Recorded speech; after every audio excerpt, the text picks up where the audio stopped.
Hey, Ruben with BookCleaningJobs, and I make a lot of videos for cleaners about a lot of different things, marketing, growing your cleaning business, but one of the things I haven't talked a lot about is fees. And I want to talk about it today because I just had an experience with a used car dealer that made me think about this.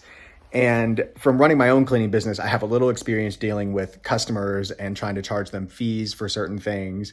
I've also worked with a lot of cleaning business owners as clients who have tried every different type of fee structure under the sun to try to reduce things like no-shows or, last minute cancellations or extra fees for having extra dirty homes, extra dirty carpet, extra, pet spots, whatever. People want to charge fees in the cleaning industry in order to try to make up for, tough jobs, for people canceling at the last minute and leaving you with a hole in your schedule. I've been that cleaner myself. I used to own a carpet cleaning company, and I remember that cancellations and no-shows were absolutely eating me alive at one point. And so we thought about trying everything that we could to get rid of these cancellations and no-shows, including charging deposits, holding, $50 in order to book an appointment with us, which, by the way, doesn't work that great, especially if you don't have an incredibly loyal customer base who's already hired you multiple times.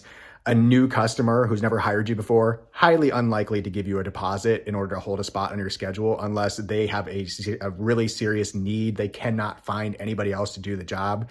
If you're in an industry where you have customers like that, where they really don't have other places to turn, like they need this, specialty job done now in the next 2 weeks, and you're the only person in town who can do it.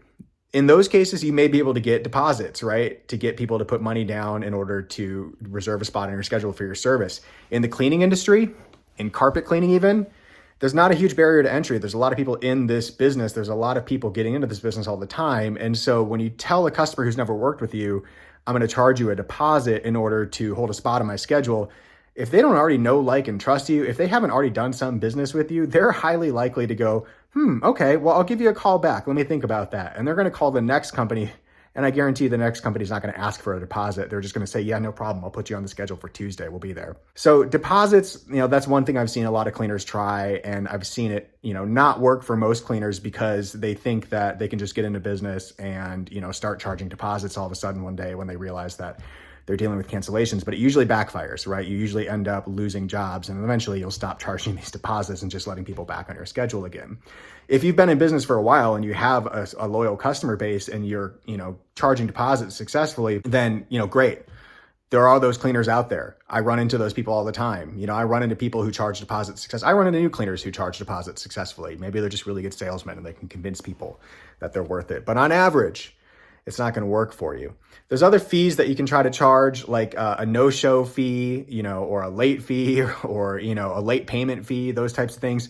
Some of those are really, really hard to try to enforce, though. And you can put those policies in place in your business and say, hey, if you don't show up for your appointment, we're going to charge you a fee anyways. Yeah, well, if you don't have a credit card on file, how are you going to charge them that fee?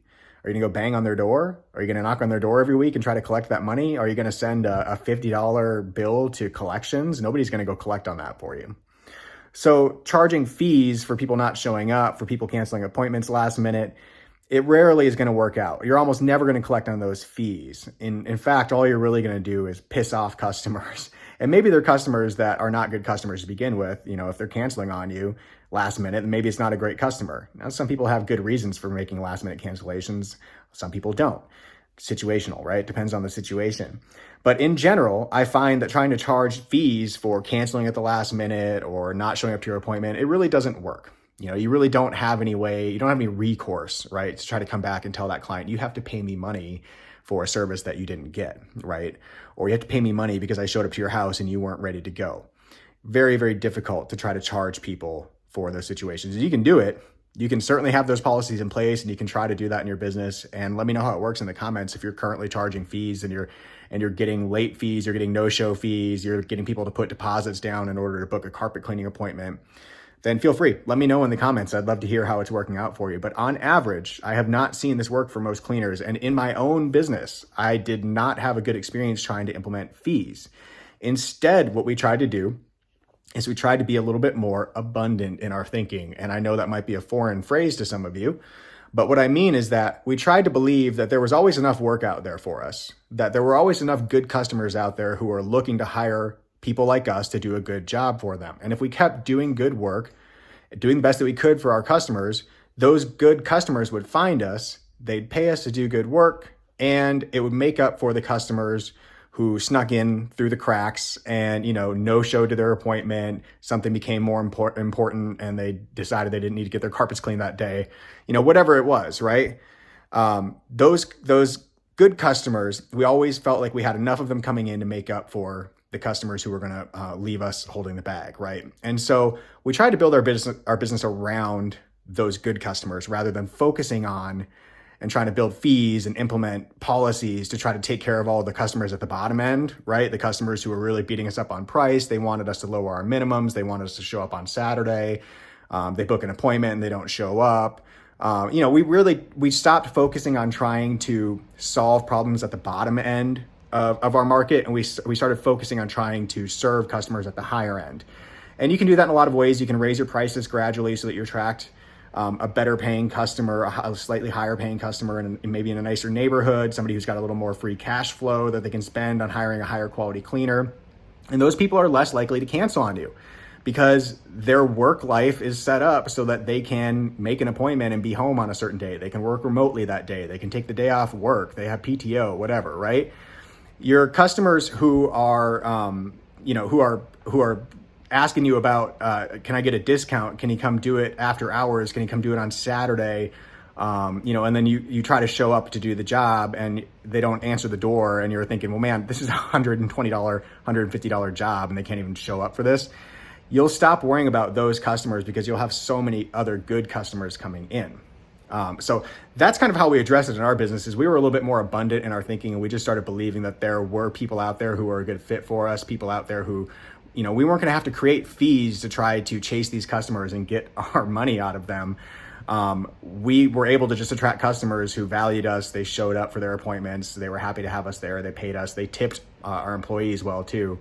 And we built our business around that. So if you are finding in your business that you are trying to implement fees, that you're trying to deal with customers no-showing or canceling their appointments at the last minute or something like that, maybe take a step back and look at whether you're bringing in the right kinds of customers in the first place. And if you're not bringing in the right kinds of customers, it could be that you're advertising in the wrong place. Maybe you're not advertising at all.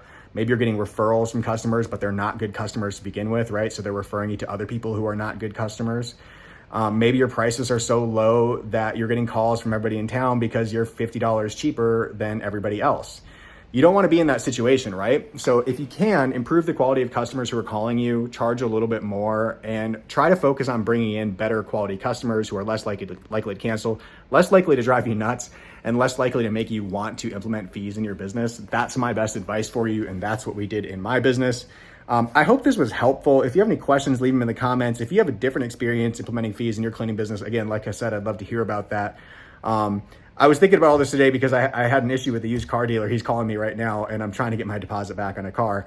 But another story for another day, right? I'm interested to hear about your business. I'm interested to hear about fees in your cleaning business. So let me know in the comments. If this video was helpful, hit like. If you want to grow your cleaning business, hit subscribe. I'm Ruben with BookCleaningJobs, and I'll talk to you later.